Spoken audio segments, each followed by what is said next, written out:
அண்ணா ஒரு கேள்வி.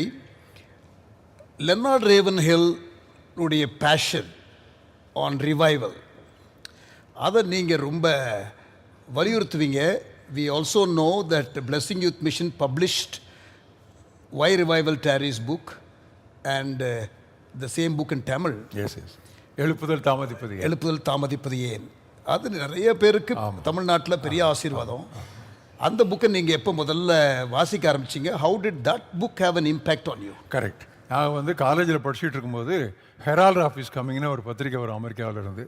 அது தமிழில் வந்து வருகையின் தூதன் சொல்லி நாகர்கோவிலில் உள்ள ரெவரண்ட் தேவதாசன் பப்ளிஷ் பண்ணிகிட்டு இருந்தார் தமிழில். எங்களுக்கு இந்த இங்கிலீஷ் புக் காப்பீஸ் கிடைச்சிது. இந்த தினத்தந்தியை வந்து ட்ரெயினில் வாசிக்கும் போது வந்த உடனே ஆளுக்கு ஒரு பக்கம் கிழிச்சிட்டு வாசிப்பாங்க இல்லையா, அந்த மாதிரி நாங்கள் இந்த ஹெரால்ட் ஆஃபீஸ் கம்மிங்க வந்த உடனே அங்கங்கே கிழிச்சிட்டு தான் போய் வாசிப்போம் ஒவ்வொரு பக்கம். அதில் இந்த லெனார்ட் ரேவன்ஹில்லுடைய ஆர்டிகல்ஸ் வந்துட்டு இருந்துச்சு. அப்போ எனக்கு என்னென்னா, எனக்கு இங்கிலீஷில் ஏற்கனவே ஒரு ஆர்வம் உண்டு. இப்படி ஒரு மனுஷனால் எழுத முடியுமா? இந்த வொக்கபுலரியெல்லாம் வந்து டிக்ஷனரி ஜான்சனுக்கே தெரிஞ்சிருக்குமா அப்படிலாம் யோசிப்பேன். ஏன்னா அப்படி வார்த்தைகள், அது வெறும் வார்த்தைகள் ஆர்டிஃபிஷியலாக இருக்காது. அப்படி ஒன்று ஒன்று ஆரோஸ் தான், வேர்ட்ஸுங்கிறத விட ஆரோஸ் தான்.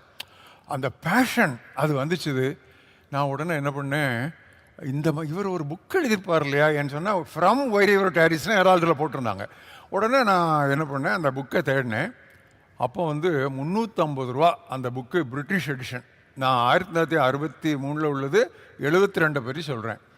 இந்த புக்கை 350 ரூபாய்க்கு யார் வாங்குவாங்க அப்படின்னு சொல்லி ஒரு ஏரோகிராம் எடுத்து, அப்போ ஏர்மெயில் என்வலப்லாம் எழுதுறது காசு கிடையாது, ஒரு ஏரோகிராம் எடுத்து கையால் லெனார்ட் ரேவன்ஹிலுக்கு ஒரு லெட்டர் எழுதி போட்டேன்.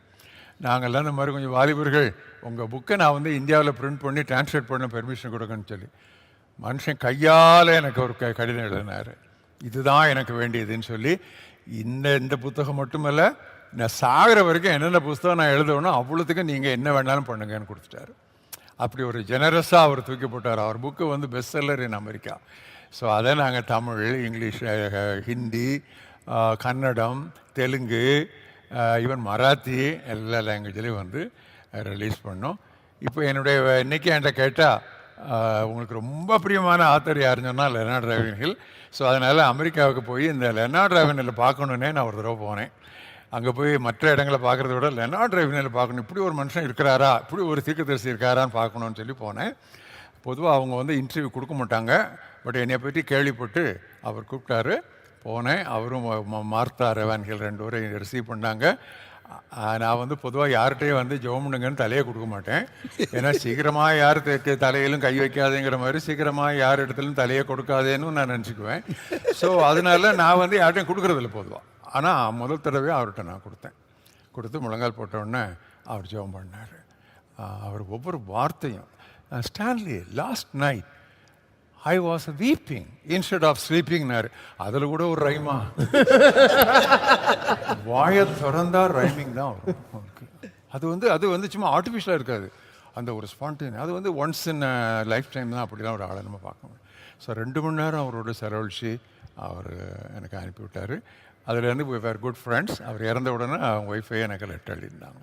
ஸோ திஸ் இஸ் இது என்னால் மறக்கவே முடியாது. I think we need another Ravenhill for the world.